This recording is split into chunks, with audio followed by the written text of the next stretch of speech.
Let's go les gars. Let's go. Ah, ça fait plaisir les gars, ça fait plaisir, mais oui. Elle fait du bien. Elle fait du bien, oh non, elle fait du bien cette victoire les gars. Oh non, elle fait trop du bien cette victoire. Salut à tous, j'espère que vous allez bien. Premier débrief sur la chaîne, on débrief à chaud ce France-Danemark qui vient de se terminer il y a quelques minutes. La victoire de l'équipe de France 2-1 grâce à un doublé de Kylian Mbappé à la 61e et 86e minute de jeu. Les Français qui avaient ouvert le score de coup grâce à son attaquant phare Kylian Mbappé avant de se faire rejoindre au score par Christensen à la 68e minute de jeu. L'équipe de France qui globalement a complètement mérité quand même sa victoire, qui a pratiquement dominé pendant tout le match. Il y a eu quand même quelques petits moments où c'était un peu plus compliqué. On va en reparler à un moment des changements qui sont survenus, notamment après l'ouverture du score de Kylian Mbappé. En tout cas, le point que l'on va retenir, c'est la qualification de notre équipe de France pour les huitièmes de finale de la Coupe du Monde. Les Français mettent enfin fin à cette malédiction. Vous vous en souvenez bien évidemment, hein, cette malédiction qui perdure depuis des années, dont la France avait un peu commencé en gros cette tradition en 2002 en étant éliminé dès les phases de groupe. Ça avait été ensuite suivi par l'Italie, par l'Espagne ou encore par l'Allemagne. Bah voilà, l'équipe de France met à terme à cette malédiction. On retrouvera du coup les huitièmes de finale comme il y a 4 ans bien évidemment, mais on ne sait pas encore face à qui. Ça c'est encore l'interrogation qu'on a. On n'est pas sûr pour l'instant de finir premier, ça se verra à la dernière journée. On ne sait pas encore non plus qui on va affronter. Est-ce que ce sera l'Argentine? Est-ce que ce sera l'Arabie Saoudite, le Mexique, la Pologne? On ne sait pas, on en saura déjà peut-être un peu plus ce soir à la suite de Mexique-Argentine les gars. En tout cas, ce qui est sûr, c'est qu'on est en huitième de finale, et ce en partie grâce à une belle équipe de France, mais aussi un excellent Kylian Mbappé, un doublé pour notre Français. Déjà ses deuxième et troisième buts dans la compétition. Au total, il en est à 7 après en avoir marqué 4 en 2018 en Russie. Déjà 3 dès les phases de groupe, 3 en 2 matchs. Et il est complètement lancé, notre petit Mbappé. Ça fait extrêmement plaisir de le voir à ce niveau. Mais il y en a aussi un qui fait plaisir à le voir à ce niveau, c'est Antoine Griezmann les gars. Est-ce qu'on peut ouvrir quand même le dossier Antoine Griezmann, qui était un petit peu attendu dans cette Coupe du Monde, un peu critiqué, pas forcément dans le rythme avec l'Atlético de Madrid. Faut dire aussi, c'est une prison là-bas. Est-ce que tu es heureux en prison? Non, à moins que tu es un peu bizarre.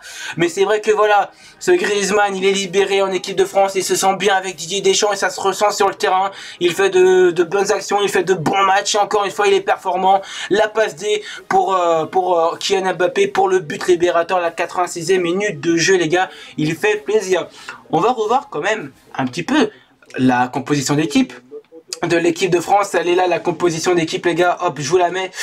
La France qui était dans le même schéma tactique par rapport à l'Australie, c'était un 4-3-3, mais à noter, on va dire, 3 changements, 2,5, 3 changements par rapport à celui de l'Australie, par rapport au 11 de départ. Théo Hernandez était titularisé à la place de Lucas Hernandez sans grande surprise, hein, vu que son frère s'est blessé et malheureusement est out jusqu'à la fin de la Coupe du Monde et même pour plus que cela malheureusement.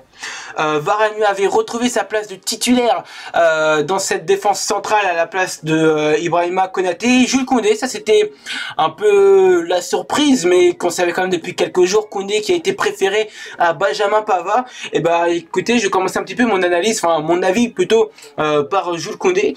Et bah écoutez, Jules Koundé, moi il m'a satisfait les gars. Je vous le cache pas, j'étais un petit peu pessimiste. J'aurais préféré au début du match à avoir Benjamin Pavard, je vais pas vous le mentir.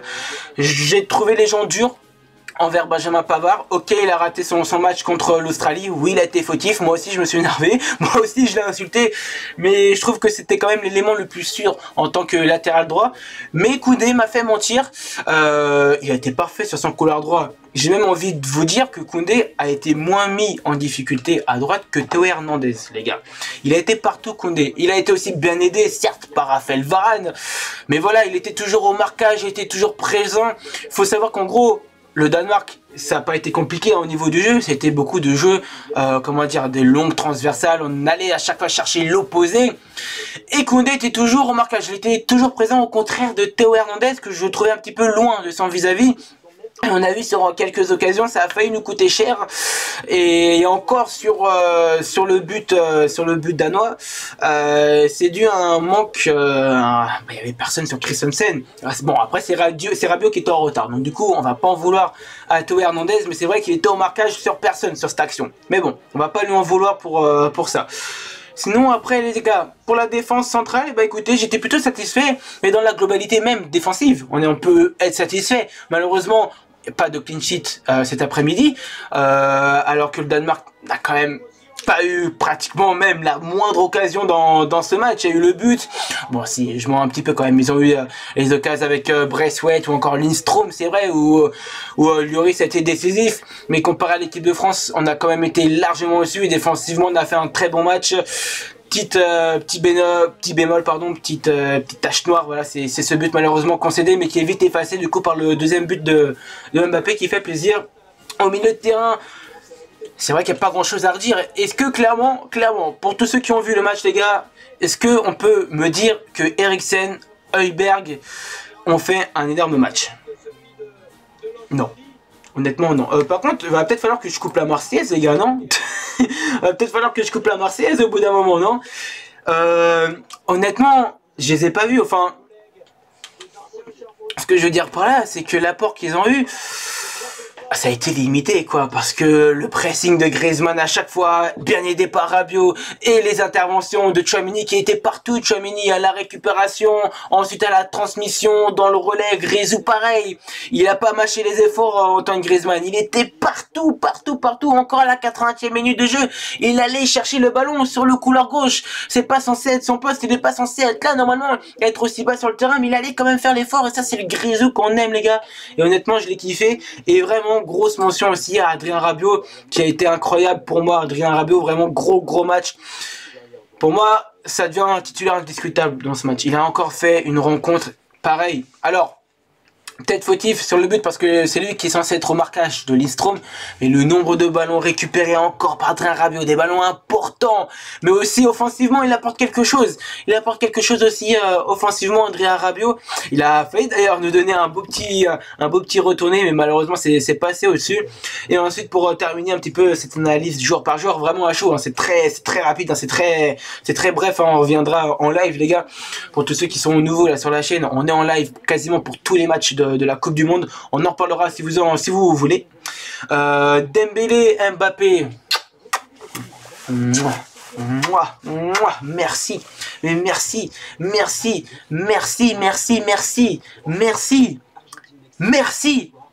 Encore merci. Dembélé, au début de match, je sais pas ce qu'il avait dans les jambes, mais ça le démangeait. Il voulait faire la différence, ça y est, il avait chaud au pas, ça y est. Il voulait encore être décisif. Il voulait encore faire des choses excellentes.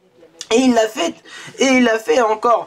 Il a été incroyable pour moi, Ousmane Dembélé. Malheureusement, pas de passe D ni de but pour lui. Mais voilà, ce que j'ai bien aimé, c'est sa percussion à Dembélé. C'est ça que j'aime chez lui. C'est quand il vient rentrer en 1 contre 1, il n'a pas peur. Même s'il perd le ballon, même s'il perd son duel, il n'a pas peur, Ousmane Dembélé. Il y va en 1 contre 1. Et en plus, avec ses crochets. Pourtant, un crochet au bout d'un moment. Tu le sais que ce joueur va faire un crochet. T'es censé quand même le comprendre au bout d'un moment quand t'es défenseur. T'es censé l'anticiper. Ben non. Dembélé, il te fait un simple crochet, bah non, même là, t'arrives pas à l'anticiper parce que c'est toujours différent. Il a toujours cette magie quand même à te passer en 1 contre 1. Donc Dembélé, énorme satisfaction. Mbappé, pareil, doublé, on a rien à rajouter, hein. Pareil. Et Giroud, malheureusement, pas de 52e but pour Olivier Giroud en équipe de France. Il ne devancera pas encore Thierry Henry, peut-être contre la Tunisie dans les prochains jours pour la 3e journée. Donc voilà, gros plus pour moi, pour Dembélé, Mbappé, Grisou et Rabiot, vraiment un gros plus pour eux. Clairement, j'ai beaucoup aimé leur match, j'ai beaucoup aimé leur rendement. J'espère que ça se poursuivra contre la Tunisie, et c'est ce que j'en parlais aussi pendant le live, l'importance de cette victoire. Elle est énorme les gars, elle est énorme. Vous êtes déjà qualifiés pour les 8e du final. Oui, la première place n'est pas assurée, mais un match nul, ça vous va? C'est bon, vous êtes premier, mais surtout lors de cette 3e journée, Didier Deschamps va pouvoir faire tourner. Et ça, je le dis, je le répète, c'est énormément important. À l'Euro, on n'a pas pu faire tourner lors du 3e match. Je pense que ça nous a fait défaut ensuite contre la Suisse. En Coupe du Monde en 2018, on a pu faire tourner, les gars. on avait pu faire tourner, on était tranquille et ensuite on sait où ça nous a amené. Je dis pas que du coup on va gagner la Coupe du Monde, loin de là, il y a encore beaucoup d'échéances, beaucoup d'étapes encore à faire, il y aura déjà un 8e de finale, mais je vous dis juste que déjà pour le physique des joueurs, ils vont pouvoir se reposer. Pour l'esprit aussi, l'esprit d'équipe, ceux qui ont un petit peu, voilà, pas la rage, mais un petit peu dégoûté de cirer le banc, de pas jouer, et ben voilà, ça va être leur moment, ils vont enfin avoir du temps de jeu dans cette Coupe du Monde, et on sait que c'est important pour un joueur, et surtout Deschamps le sait que c'est important pour un joueur d'avoir un petit peu de temps de jeu, surtout en Coupe du Monde, ça permet, voilà, de maintenir cet esprit positif au sein du groupe, et d'avoir une meilleure alchimie. Ça, c'est très important, et je pense que vraiment, c'est le point que je retiens le plus dans cette victoire, en plus de la qualification, c'est que du coup pour la 3e journée, on va pouvoir faire tourner, on va pouvoir se reposer, remettre les batteries à zéro, et là en 8e de finale, nouvelle compétition, on y va, bordel, bordel, on y va les gars, et ça, j'espère que ça va bien se passer, j'attends ce 8e de finale. C'est un truc que je l'attends trop ce 8e de finale. En attendant les gars, il va avoir la fin des matchs de cette 2e journée. Dès ce soir, Argentine-Mexique les gars. Nous on se retrouvera pour le match demain de Belgique-Maroc à 14 h et bien évidemment pour le prochain match de l'équipe de France. Voilà les gars, j'espère que le petit débrief vous aura plu, c'est un débrief très rapide, hein. Vous l'aurez deviné, c'est très rapide, c'est très bref. N'hésitez pas à me dire en commentaire ce que vous avez pensé, vous les gars, du match. Qu'avez-vous pensé de la performance individuelle des joueurs et aussi des choix de Didier Deschamps. Voilà, et si vous voulez me dire bonjour aussi dans les commentaires, n'hésitez pas à me dire bonjour. Allez les gars, on est en 8e les refs. Bon, il manque une étoile, mais il y a la 3e qui va arriver les gars. Allez, ciao, et allez les bleus.